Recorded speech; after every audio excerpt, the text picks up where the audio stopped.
عسلامة. اليوم باش نعمل هنا مقرونة زعرة، مقرونة بيضاء. بالنسبة للمقرونة أنا خذيت المقرونة هذيا قرابة باش نعملها بالدجاج والاسكالوب والشامبينيون. خذيت المقرونة هذه القرابط، خذيت متاع 300 غرام مقرونة، وخذيت معاهم زدر متاع دجاج واسكالوب رطل بيناتهم الزوز، 300 غرام زدر و200 غرام اسكالوب. وخذيت اللفاح هذايا باش نعملها بالصوص بشاميل وشامبينيون باش نطيبو.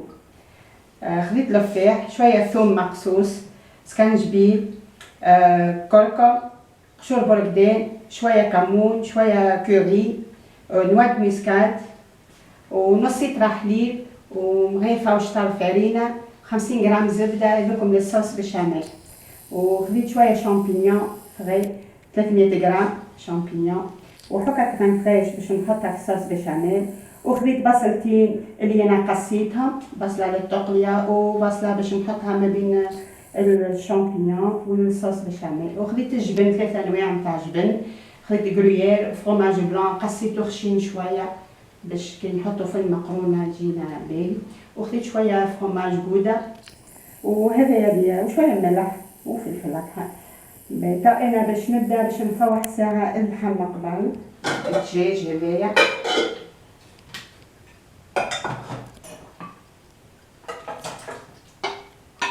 الاسكالوب قصيتو تريفات صغار، والزدر نتاع الدجاج خليته تريفات كبار، والاسكالوب قصيتو. الزدر بعد كيف يطيب وانا باش نفتفتو بيدي الناس يجينا خير. وبالنسبه للاسكالوب قصيتو. تو باش نفوح الدجاج قبل ناخذ شويه ملح، شويه كركم، قشور برقدان، الكوري يفوح، شويه كمون، شويه سكنجبيل، شويه مش برشا خاطر حاد شويه، والثوم المقصوص هذايا، النواد مسكات باش نحطها في الصوص بشاميل، وباش نحط في المقرونه بعد ما نسمطها. توا باش نخلط الخليط هذا كله.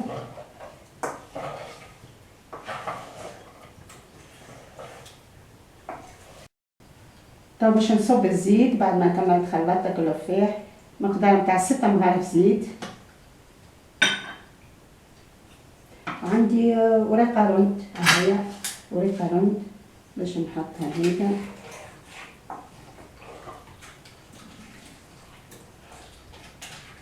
هذايا الخليط اللي باش نطيبو تاع الدجاج والاسكالوب تاع المقرونه. طيب باش ناخذ داك البصله هذايا باش نحطها، وباش نخليه الخليط هذايا يقعد ربع ساعه يشرب اللفاح والملح. وبعد انا باش نركبو ما بين هاني توا باش نقص الشامبينيون.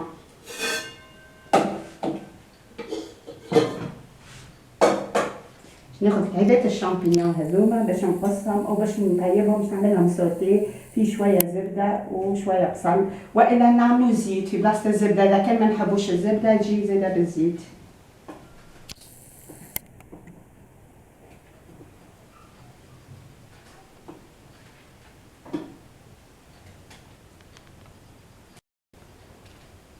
اكل كعبات شامبينيون يعني كملت قسيتهم. تو باش نمد المعون اللي باش نطيب فيه، هو هذا. باش ناخذ الزبده، نجم نحط زيت راهو تجي. وباش ناخذ البصل،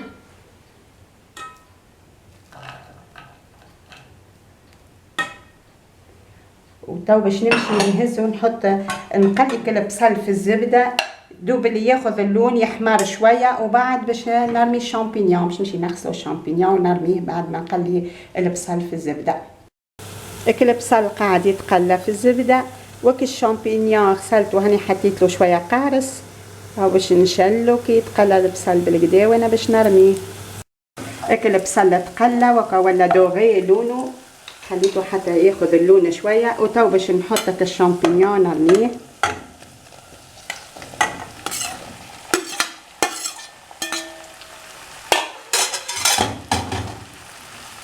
نخلطه. وتو باش نحط شويه ملح وشويه فلفل اكحل، شويه ملح وشويه فلفل اكحل.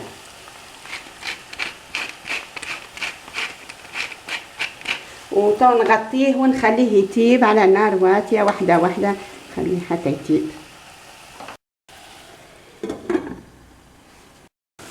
الشامبينيون طاب اهوكا. تو باش نطفي عليه. والدجاج حطيته هاكا زاده عاد يطيب. الدجاج والاسكالوب غلاو. تو باش نخليه يطيب حتى ينشحك الماء نتاعو ويطيب الدجاج. الدجاج اللي قاعد يطيب قريب يحضر هاكا. دريج اخر باش نطفي عليه. والماء بتاع المقرونه حطيته زاده هاكا قريب يغلي باش نصمت المقرونه. وتوا باش نعمل الصوص بشاميل باش نحضرها. باش نحط الزبده 70 غرام زبده، وباش نحط عليهم البصل هذا اللي قصيته جويد، ونخلي كل البصل هيك يتقلى فك الزبده هيك حتى يحمر شويه. نحمروا شويه البصل ياخذ شويه لون. وبعد باش نحط كل مغرفه وشطر فرينه نحمرهم زاده شويه تو نوريكم. وبعد باش نصب الحليب، نص لتر حليب انا حضرتها. الماء نتاع المقرونه هكا غلي، حطيت له شويه ملح. وتو باش نرمي المقرونه. المقرونه اللي قرابت ما تاخوش برشا وقت، 6-7 دقائق ما تفوتش، ما نفوتوش ال7 دقائق، 6 دقائق تطيب زاده. اللي هي المقرونه الجويده القرابت. اكل بصل لك حمار شويه فك الزبده. توا باش نحط الفرينه وباش نخليها حتى تحمر شويه زاده. والمقرونه نتاعي يعني سقيتها طابت. وتوا نكمل نطيب الصوص بشاميل وان شاء الله قريب يحضر العشاء. داك الفرينه اللي رميتها في البصل والزبده حمرتها شويه في الصوص بشاميل. راهو الفرينه كي نحمروها شويه تجينا ابن الصوص بشاميل. توا باش نصب الحليب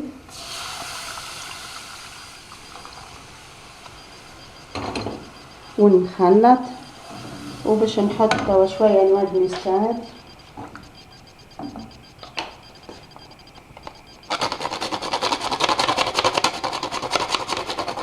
نواد مسكات تبننها.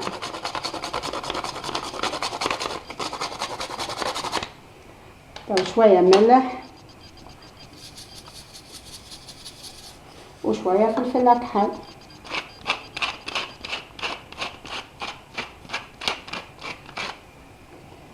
ونحركها ونخليها حتى تطيب حتى تغلي.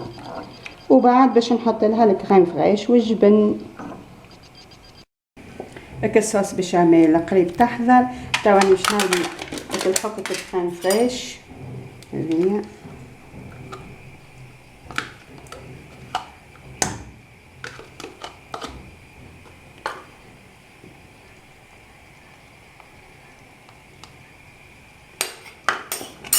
وباش نحط الجبن الجريير هذايا.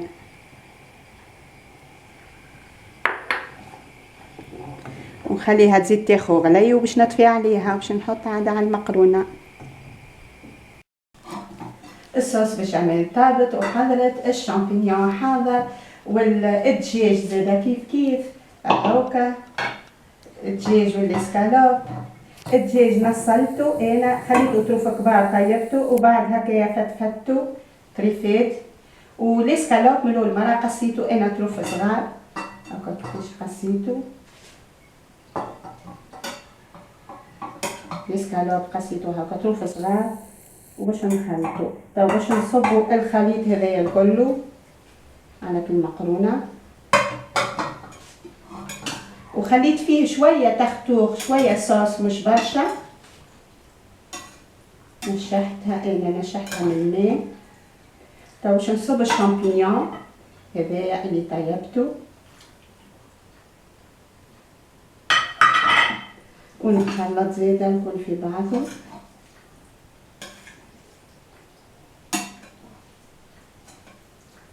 وتو باش نحط الجبن.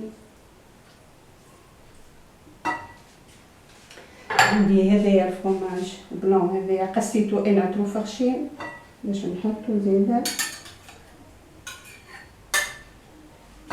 عندي الجرويير هذايا باش نحط شطرو وشطرو باش نخليه باش نحطو بعد من فوق وقت اللي نجي ندخل البلاطو للفوق.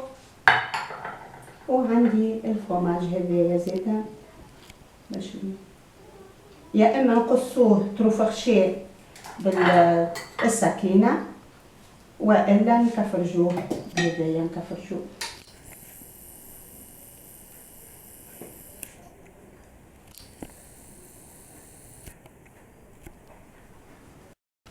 بعد ما حطيت الجبن الكل كفرشته تو نزيد شويه نواد مسكات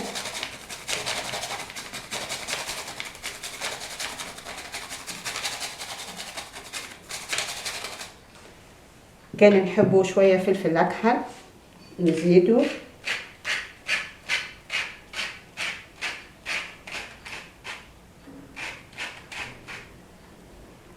وتو باش نخلط الخليط هذايا كله في بعضه. بعد ما كملت خلطته الخليط كله تو خذيت البلاطو نتاعي هذايا وباش نحط شويه صوص بشاميل.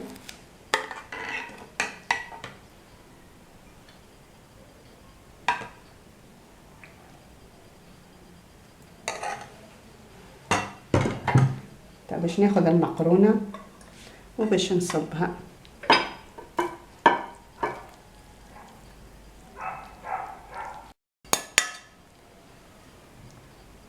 كملت حطيت هاك المقرونه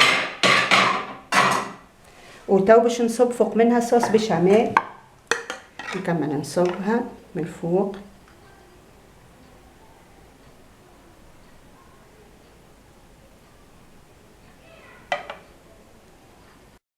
كملت صبيت هاك الصوص بشاميل. تو باش نزرع عليها الجبن من فوق وباش نهز نحطو البلاطو في الفور مقدار متاع دريجين ربيع ساعه.